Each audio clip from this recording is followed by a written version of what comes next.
तो फ्रेंड्स नमस्कार, स्वागत है आपका अपने यूट्यूब चैनल में। तो दोस्तों आज हम लोग सीटेट का थ्योरी क्लासेस करेंगे और ये हमारा आपका और थ्योरी क्लासेस करने के बाद हम लोग इसके ऊपर हम लोग क्वेश्चंस करेंगे। तो क्वेश्चंस में क्या होगा, कैसे होगा, पहले हम लोग थ्योरी क्लासेस देखते हैं और ये हम लोग शुरू से देखते हैं। और आज ये हमारा पहला क्लास होने वाला है सीटेट के लिहाज से। वैसे भी मैंने पहले कुछ लेक्चर्स लिए थे, लेकिन बीच में यूपी टेट के लेने लगे थे। और फिर से मैं आपको सीटेट का एक अलग तरीके से, एक नए तरीके से आपको पढ़ाने की कोशिश करूंगा। तो वीडियो अच्छा लगेगा तो हमारे चैनल को लाइक करें, सब्सक्राइब करें और अपने दोस्तों में शेयर करना ना भूलें। तो सबसे पहला तो हम लोग इंट्रोडक्शन क्या है, हमारे टॉपिक का नाम क्या है आज का। तो प्राचीन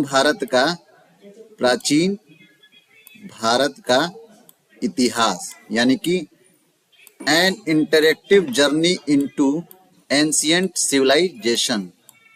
ठीक है, इसके ऊपर हम लोग पढ़ेंगे प्राचीन भारत के इतिहास के ऊपर। तो सबसे पहले देखते हैं कि मानव जीवन की शुरुआत कैसे हुई थी। तो मानव जीवन की शुरुआत प्रारंभिक बस्तियां और कृषि के विकास से हुई थी। तो प्रारंभिक बस्तियां कहाँ पाई गई थी और कृषि का विकास कहाँ कहाँ हुआ था, इसके बारे में हम लोग जानेंगे। तो सबसे पहले तो कृषि और गांवों का उदय, कृषि का विकास और गांवों का उदय। तो कृषि और गांवों का उदय कैसे हुआ था, और सबसे पहले कृषि की शुरुआत कैसे हुई थी और इसके बाद गांवों का उदय कैसे हुआ था, इसके बारे में जानेंगे। तो लगभग 8000 वर्ष पूर्व मनुष्यों ने फसलों को उगाना और गांवों में अस्थायी रूप से बसना शुरू किया था। तो यहाँ से क्वेश्चन बनता है कि मनुष्य ने गांव में अस्थायी रूप से बसना कब शुरू किया था। तो लगभग 8000 वर्ष पूर्व शुरू किया था। ठीक है, और ये आप लोग देख सकते हैं कि फोटोग्राफ में ये सुलेमान और किरथर की पहाड़ियाँ हैं। ठीक है, जिसमें सुलेमान और किरथर की पहाड़ियाँ, ये क्षेत्र सबसे प्रारंभिक कृषि के लिए माने जाते हैं। तो सुलेमान और किरथर की पहाड़ियाँ प्रारंभिक कृषि के लिए माने। तो यहाँ से भी क्वेश्चन बनता है कि कौन सी ऐसी पहाड़ियाँ हैं जो प्रारंभिक कृषि के लिए माने जाते हैं। तो वो सुलेमान और किरथर की पहाड़ियाँ हैं, ये आप लोग देख सकते हैं। ठीक है, फोटोग्राफ्स में ये सुलेमान और किरथर की पहाड़ियाँ हैं। यहाँ के लोगों ने सबसे पहले गेहूं और जौ फसलें उगाई थी। तो फसल में क्या क्या उगाई थी। तो फसल में इन्होंने गेहूं और जौ, ये दोनों फसलें उगाई थी। ठीक है, फिर धीरे धीरे यह बस्तियां बड़े गांवों और नगरों में विकसित हो गई। ठीक है, ऐसे कृषि और गांवों का उदय हुआ। ठीक है, फिर आगे चलते हैं। फिर उसके बाद 8000 वर्षों का सफर ऐतिहासिक मील का पत्थर साबित हुआ। कैसे साबित हुआ। तो 8000 वर्षों का सफर स्थानीय जीवन की नींव पड़ी। स्थानीय जीवन की नींव पड़ी कैसे, कि जब मनुष्यों ने शिकार और भोजन एकत्र करने के लिए, ये कि हंटर गैदर्स यानी कि भोजन एकत्र करने के बजाय उत्पादक बनना सीखा, तब समाज की नींव पड़ी। यानी कि जब आदि मानवों ने शिकार करना और भोजन एकत्र करने के लिए इधर से उधर घूमना बंद कर दिया, तो अस्थायी निवासक बन गए, अस्थायी निवासी बन गए। और धीरे धीरे उन्होंने फसलें उगाना, या बताया कि गेहूं और जौ उगाया, फिर धीरे धीरे और भी सारे फसलें उगाने लगे। और वहाँ से फसल जब उगाए तो धीरे धीरे रहना भी आराम कर दिया और बस्तियाँ भी बनने लगी, गांव शहर बनने लगे। तो समाज की नींव यहीं से पड़ी। और इसीलिए यह 8000 वर्ष का इतिहास हमारे विकास की कहानी बयां करता है और ये ऐतिहासिक मील का पत्थर बनता है 8000 साल का सफर। ठीक है, क्लियर है। अब आगे चलते हैं। फिर सिंधु घाटी सभ्यता का उदय होता है। और सिंधु घाटी सभ्यता कैसी आती है, जिसमें सिंधु घाटी सभ्यता में हड़प्पा काल की वास्तुकला और तकनीकी शैली के बारे में हम लोग पढ़ेंगे। ठीक है, तो आगे देखते हैं कि सिंधु घाटी की सभ्यता में सबसे पहले स्टैंडर्डाइज्ड ब्रिक्स, यानी कि एक मानक आधारित ब्रिक्स ईंटें का इस्तेमाल हुआ था। और यह सिंधु घाटी की सभ्यता में, और यहाँ लिखा भी जा रहा है कि सिंधु घाटी का सभ्यता का सबसे अनूठा और मानकीकृत उत्पाद वहाँ की ईंटें थी। क्या थी, वहाँ की ईंटें थी। क्यों थी, क्योंकि हजारों किलोमीटर के क्षेत्र में फैली इन साइटों पर ईंटों का अनुपात, यानी कि रेशियो, हमेशा 4:2:1 ही रहता था। यानी कि 4:2:1 के यही रेशियो बनाया जाता था, जो कि एक अत्यंत उन्नत प्रशासनिक नियंत्रण को दर्शाता है। ये सिंधु घाटी सभ्यता की ईंटें है। आप लोग देख सकते हैं कि अ, चार इसकी चौड़ाई और 2 इसकी मोटाई और 1 इसकी थिकनेस, ठीक है। इतने में ही 4:2:1 के रेशियो में बनाया जाता था, ठीक है।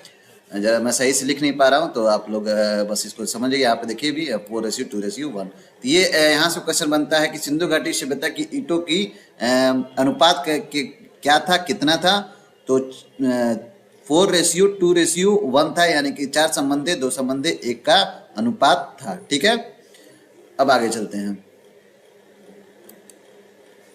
फिर आगे लिपि का अनसुलझा रहस्य सुलझाया गया। लिपि का अनसुलझा रहस्य क्या हुआ कि अवाचनीय लिपि, सिंधु घाटी की सभ्यता की जो लिपि है वो आज तक अवाचनीय है कि अनडिस्क्रिप्टेड है, यानी कि आज तक किसी ने इस लिपि को पढ़ नहीं पाया कैसी लिपि थी। और हड़प्पा वासियों की अपनी लेखन कला थी, लेकिन आज तक उसे पढ़ा नहीं जा सका। यह सबसे बड़ी खासियत है कि हड़प्पा वासी की लिपि आज तक कोई किसी ने पढ़ नहीं पाया है। तो यहाँ से भी क्वेश्चन बन सकता है कि ऐसी कौन सी लिपि है कि जो आज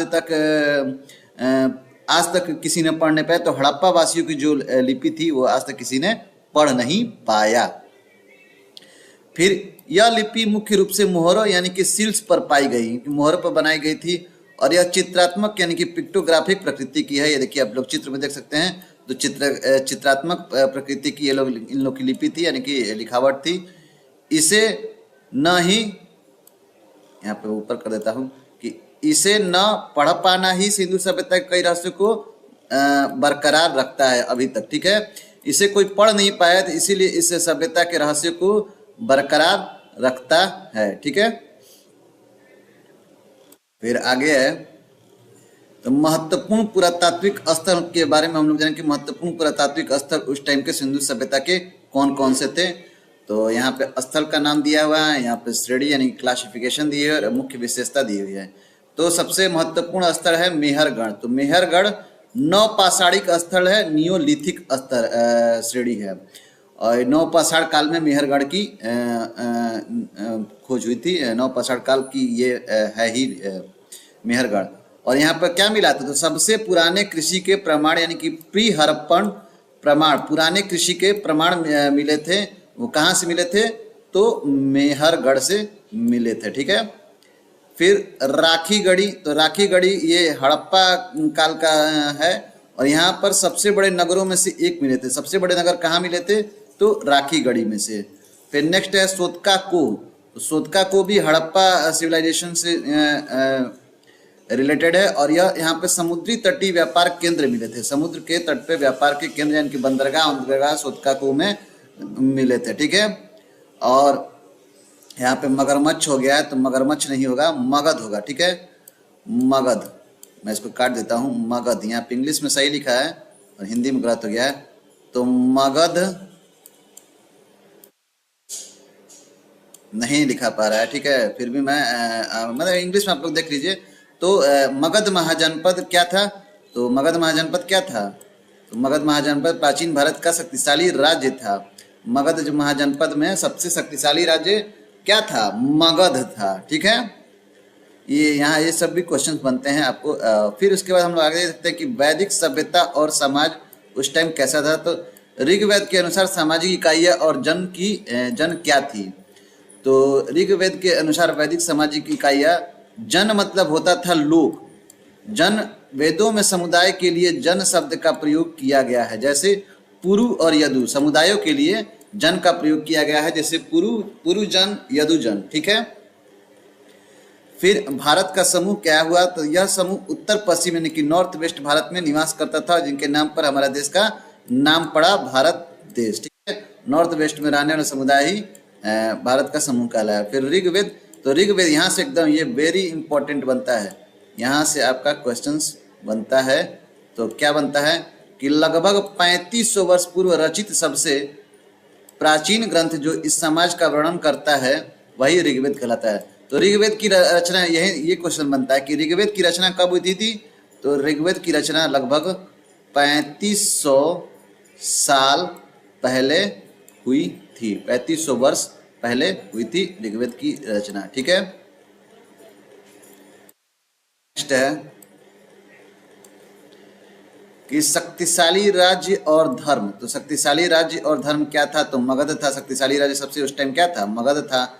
और धर्म क्या था, तो धर्म के बारे में पढ़ेंगे। बौद्ध धर्म, तो बौद्ध धर्म भी था और जैन धर्म भी था। तो पहले यहाँ पे मगध क्या था, तो गंगा नदी के दक्षिणी क्षेत्र में स्थित मगध सबसे शक्तिशाली महाजनपद था।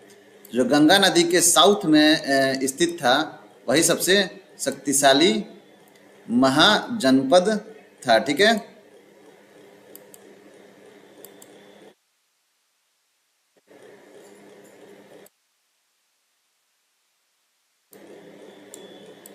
तो गंगा नदी के साउथ में था और सबसे शक्तिशाली महाजनपद था। ठीक है,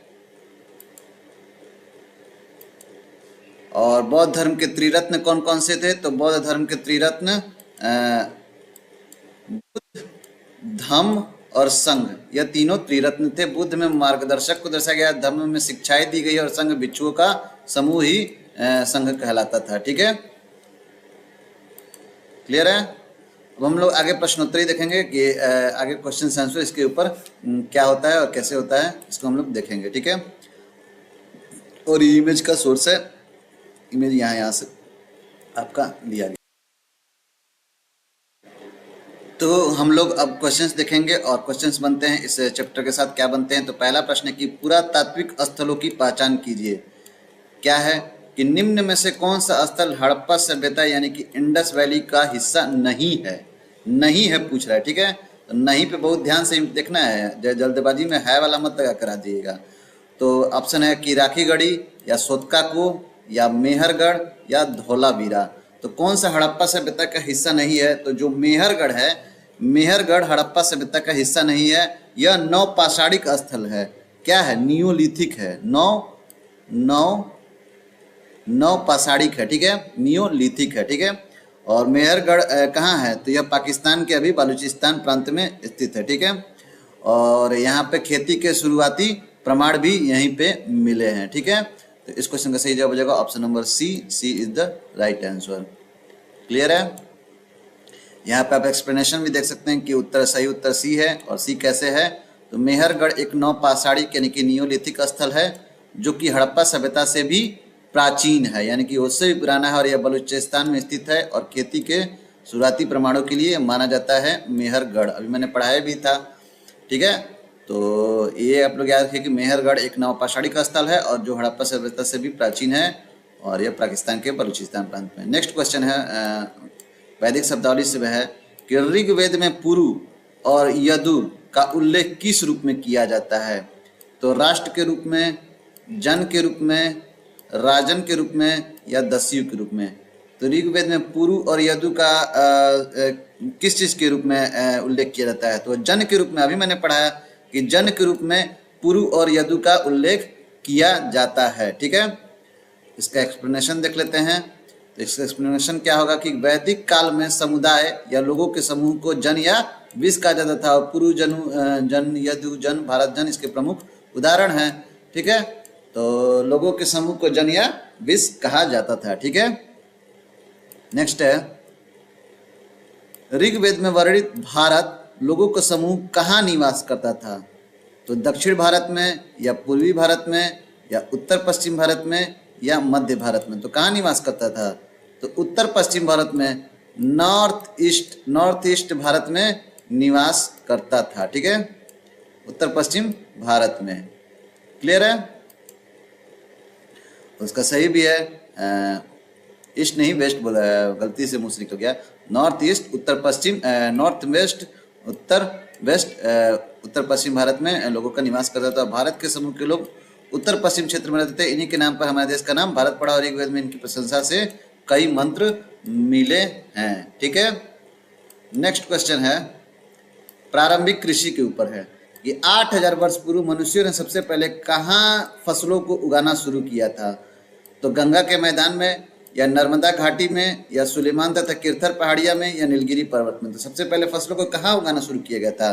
तो सबसे पहले गंगा का मैदान मत लगा के आ जाइएगा। सबसे पहले फसल सुलेमान और किरथर की पहाड़ियों पे 8000 साल पहले उगाया गया था। ठीक है, 8000 साल पहले उगाया गया था सुलेमान और किरथर की पहाड़ियों में। ठीक है, देखिए यहाँ पे उत्तर भी दिखा रहा है कि सुलेमान और किरथर की पहाड़ियाँ सी है कि यह क्षेत्र वर्तमान पाकिस्तान और अफगानिस्तान की सीमा के पास है, और यहाँ के लोगों ने सबसे पहले गेहूं और जौ उगाया और मवेशियों को पालना शुरू किया था। तो ये देखिए गेहूं और जौ आप फोटोग्राफ्स में देख सकते हैं।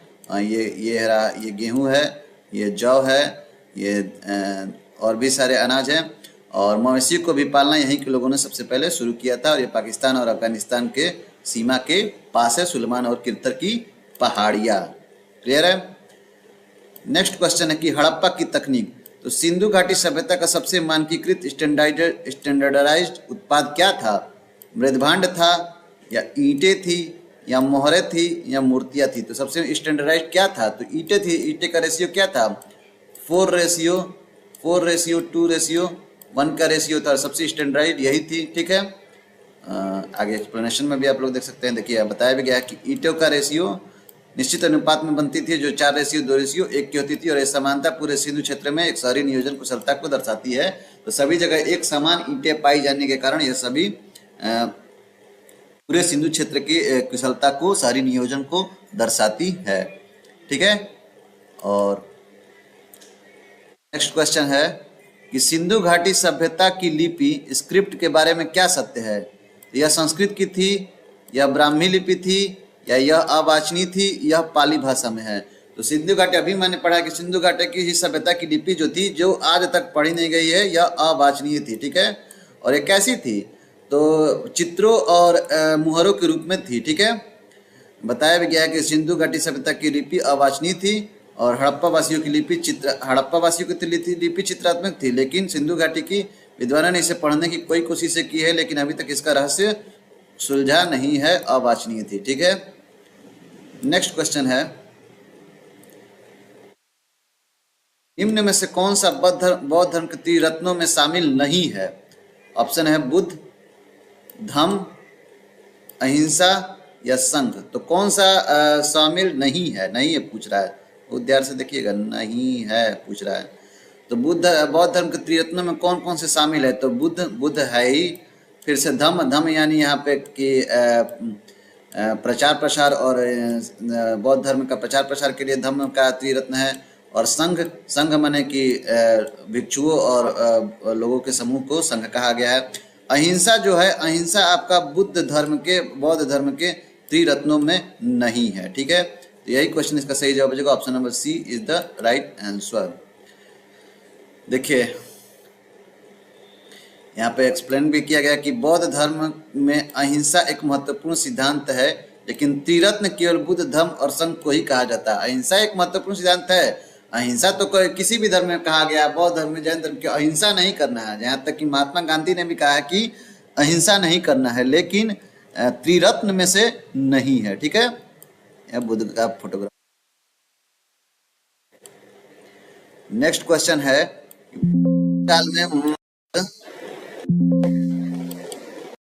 प्राचीन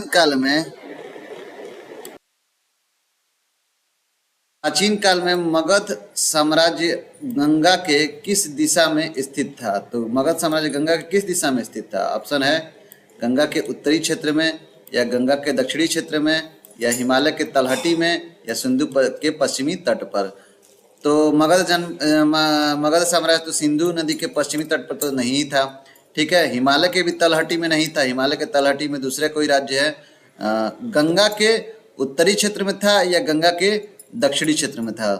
तो मगध साम्राज्य गंगा के दक्षिणी क्षेत्र में था। ठीक है, साउथ एरिया में। ठीक है, तो यहाँ पे आप देख भी सकते हैं एक्सप्लेनेशन कि गंगा का मगध साम्राज्य मुख्य रूप से गंगा के दक्षिण में स्थित था, और इसकी उपजाऊ भूमि और नदियों ने इसे भारत का सबसे शक्तिशाली साम्राज्य बनाया। शक्तिशाली क्यों बनाया था? कि यहाँ पे बहुत ही उपजाऊ भूमि और नदियाँ थी। ठीक है, इसीलिए मगध महाजनपद बहुत ही शक्तिशाली था उस समय प्राचीन भारत में। ठीक है, और आज का हमारा लास्ट क्वेश्चन है कि हड़प्पा की मोहरों यानी सील्स का मुख्य उपयोग किस उद्देश्य के लिए होता है? तो सजावट के लिए, या व्यापार में सुरक्षा और पहचान के लिए, या दीवारों पर लगाने के लिए, या सिक्कों की तरह मुद्रा के रूप में।